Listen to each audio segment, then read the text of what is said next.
We next have another woman of super energy, CA Sangeeta Shankaran Sumesh. Can we have the introduction, please?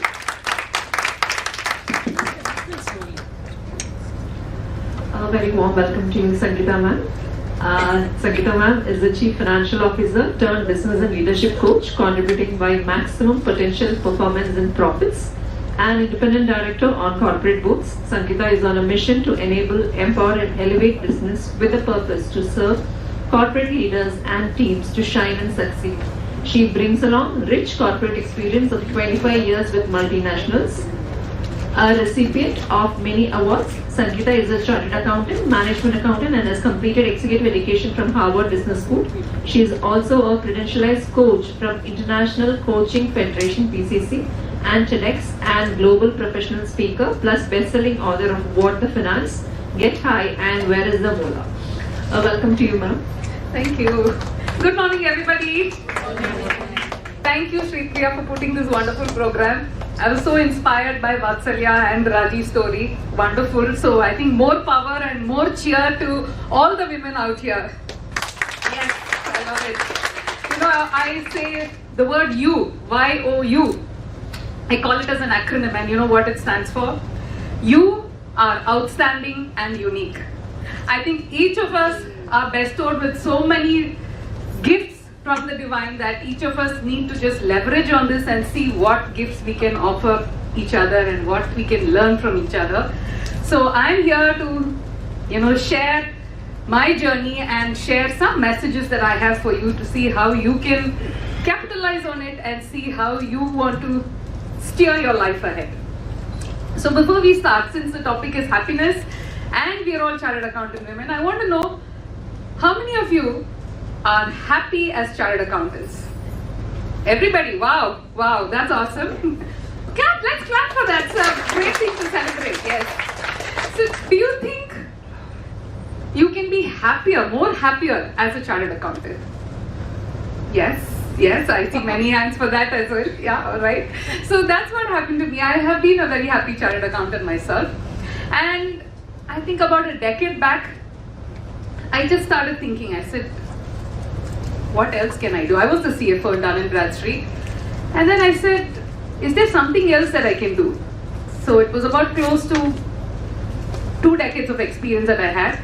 But there was something inside me that kept saying, do something else. How can you pivot on finance? I didn't want to go out of finance, but I said, can you do something about it? I had this thought, and believe me, I had no clue what I was planning to do. It so happened in 2015, I was on a family vacation to Cambodia. How many of you know where Cambodia is? Yeah, it's the Far East, yes. So I was there in Cambodia. Normally Cambodia is famous for the Angkor Wat temples. But after visiting Angkor Wat, I happened to go to the capital of Cambodia, which is called Phnom Penh. In Phnom Penh, there is a place called Killing Fields. You go to Killing Fields even now, you'll find pieces of bones and nails. Because from 1970 to 74, there was a mass genocide in Cambodia. Innocent people were butchered mercilessly. It's really gruesome, barbaric. When I went there, I saw a huge tower. It had the skulls and the bones of the people who were killed. Women, children, every other person, and even now the Cambodians are actually very innocent, very nice people. So you can imagine how they would have been, the 1970s.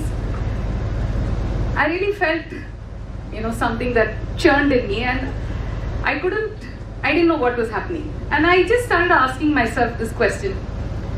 I said, what happens if man is so cruel, especially with innocent people?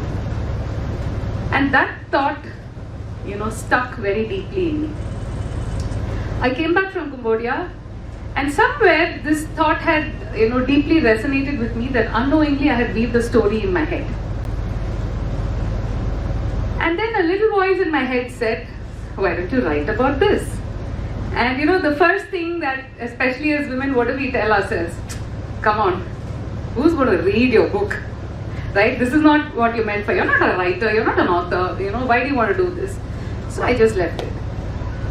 But then this story kept coming back to me over and over again. So I said, okay, maybe I should write. So I started, probably 1 or 2 chapters in the beginning.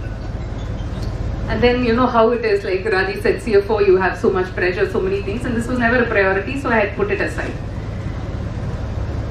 Fast forward about 9-10 months after that, I chanced upon a 100-day book authoring challenge.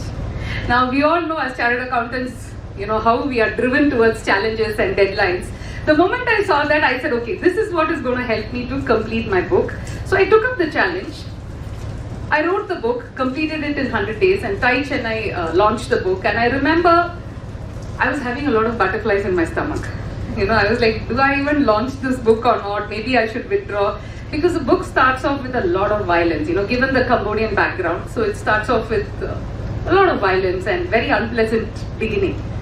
So I had a lot of butterflies in my stomach and was wondering if I should do it or not. But somehow went ahead, launched the book. And guess what? After about 6 months or so after the book was launched, it won me an award as one of the 100 inspiring authors of India. Something that I had never ever expected. Then when I started telling people that, I've written this book, it's a spiritual thriller, people were like, come on, you're a chartered accountant, 25 years experience, CFO, you need to write a finance book.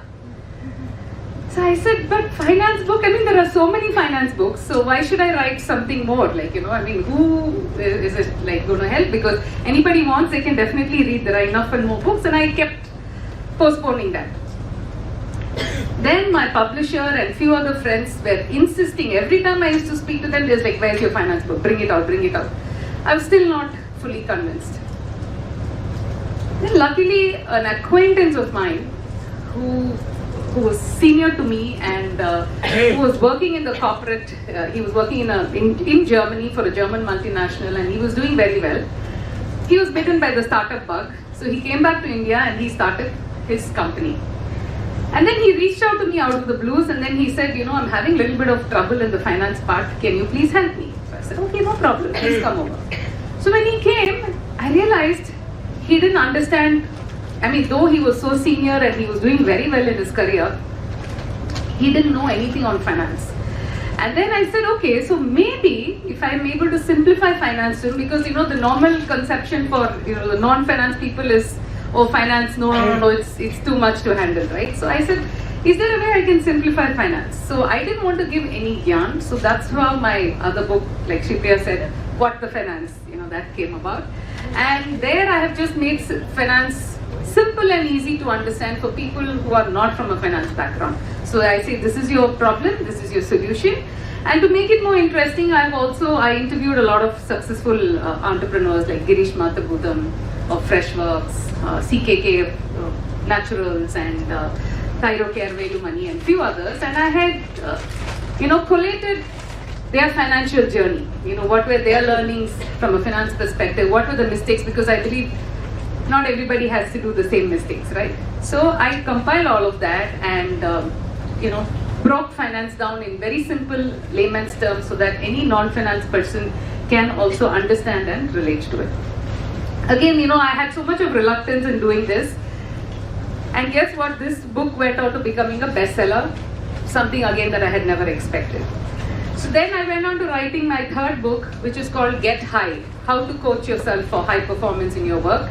And that book has a lot of templates, it has a lot of tips and tricks on how you can get better in whatever profession that you are and, maximize your potential and become a better version of you, like how Pooja is saying, right? So that book got endorsed by one of the New York Times bestsellers called Dr. Marshall Goldsmith. Again, something that I never expected. From there, during the pandemic, one of the publishers reached out and then they said, you're a coach, you're a CFO, chartered accountant, how can you help businesses during this time? So that's when my fourth book, which is called Where's the Moolah? Moolah means money, right? So that came about, and that book talks about financial growth hacking for business profitability. So in that book, I've spoken about the business wheel, and I have said how each function of the business, if they pivot on finance, how they can grow the business profitably. So that's when the next book came. So you see, one thing led to the other, and something I had never even thought that I would be writing books, it just so happened, right? So my first message for you is, think differently, right? Like the saying goes, what you're seeking is also seeking you. Sometimes it chases us. Absolutely, absolutely. You just have to pay the attention and listen to what is happening. Because I had no clue. I only realized, okay, I wanted to move out of my corporate career and do something a lot more meaningful to me.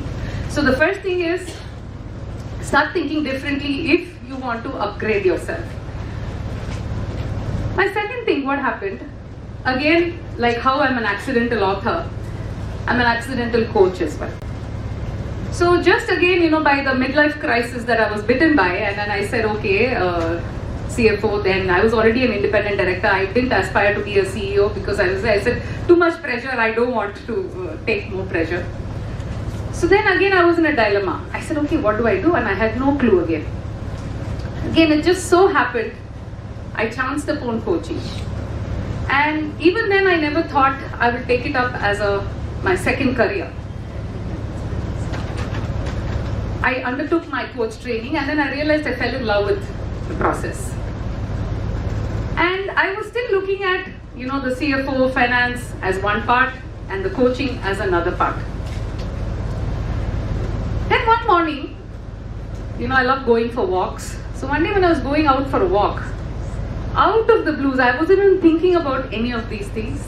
I just heard a voice just suddenly said, because at that time, I was also thinking like, what is my purpose? What am I here in this world for? How can I do something beyond? And I never got an answer. So, but this thought was always there, probably in my subconscious mind. And that morning, out of the blues, when I was walking, I just heard a little voice that said, your purpose is to help others to find their purpose. Something that I was blown away, because it was not even something I had ever dreamt of. And then I was like, how will I go about doing this? And that's when I realized, as a coach, I will be able to do this. And then I was like, yeah, okay, I can do it, but I'm a finance professional. How many people will accept me as a coach? And that's when I realized, if I can combine my finance background, my leadership experience, and my coaching skills, I will be able to create magic for my clients and see how I can contribute to their growth. So that's when I realized, okay, let me go by my purpose and then see what I can do. And I decided I will be as a CFO turned business and leadership coach. So my second message to you is, think what your purpose is. What is it that resonates with you? What is it you would like to achieve, right? What is it that is in alignment with you?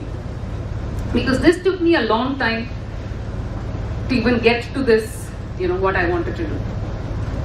So then I knew, okay, this is what I want to do. But then, the corporate world spoils you rotten. You're comfortable, you're in your comfort zone, you don't want to step out. So I used to tell myself and my family, I used to say yeah, one day I'll quit my job and then, I'll be on my own. But that one day was never happening. Because to be honest, I realized I didn't have the courage, I didn't have the guts. I was saying, and I was like, yeah, it's a distant dream, I will do it one day. And I just didn't have the courage to take the plunge. But again, God's grace, I said, okay, fine. Somehow I mustered a lot of courage, and I decided, okay, let me quit the job and then see. But one thing that I did was, before I quit my job, I wanted to be sure for myself, and I wanted to be sure that, I'll get my clients as well, right? Because it was not easy. So for about 3 years, I did both parallelly. So after hours and weekends, I used to, coach people, and then the rest of the time I was in my CFO. And then once I was sure and then I felt comfortable, I said, okay, Now probably, I'm ready to quit and get started. So my third message for you is, are you ready to step out of your comfort zone?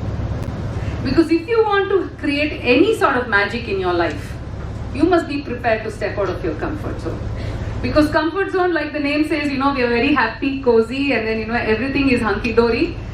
We don't want to take that risk, we don't want to take a chance because we don't know what we are letting go of and what the future awaits for us. So are you ready to step out of your comfort zone is something that I want to check with you. Because after I decided, and then I'm still learning and growing, but the good thing is I was able to narrow down on what I want to do. So I now work with corporate leaders and teams on maximizing their potential, performance and profits. And how do I do it? I do it through one-on-one coaching sessions with the corporate leaders, or I conduct workshops.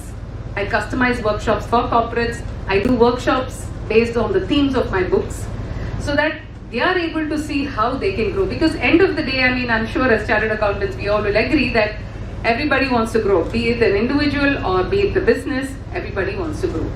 So how can we enable that? Because I realized my purpose, my calling was, how can I contribute to others, right? Because I felt, okay, I have seen my growth journey, everything, I'm okay, I'm happy, I'm satisfied with what I have, but how can I give back? How can I help and empower more people? So that's when I realized, yes, this is what I can do.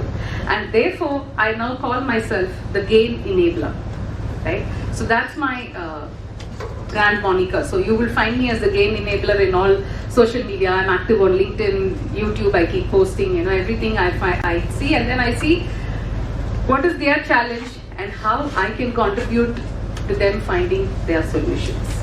So find what resonates with you. Only you would know the best on what is your inner calling, what is it you're passionate about, like Vatsalya said. So go ahead, keep asking, the most important thing is give yourself time. Things don't happen overnight. Give yourself time. Like you can't produce a baby tomorrow, right? It needs that gestation period. So give yourself time, and what has really worked well for me is I anchored on the divine. And I think none of this, be it as a coach, as a speaker, as an author, as an independent director, none of these were anything close to what I thought or what I had planned for. And it all of these were actually accidental, right? So I also think that we don't need to overly plan, just have like an overall objective or a goal that you would like to achieve and what you want, and I think just go with the flow, let the divine intervene and take you to where you're meant to be. So with that, I'd like to wish you all the very best in your journey, and keep rocking and emerge as better individuals and bigger superpowers. Thank you.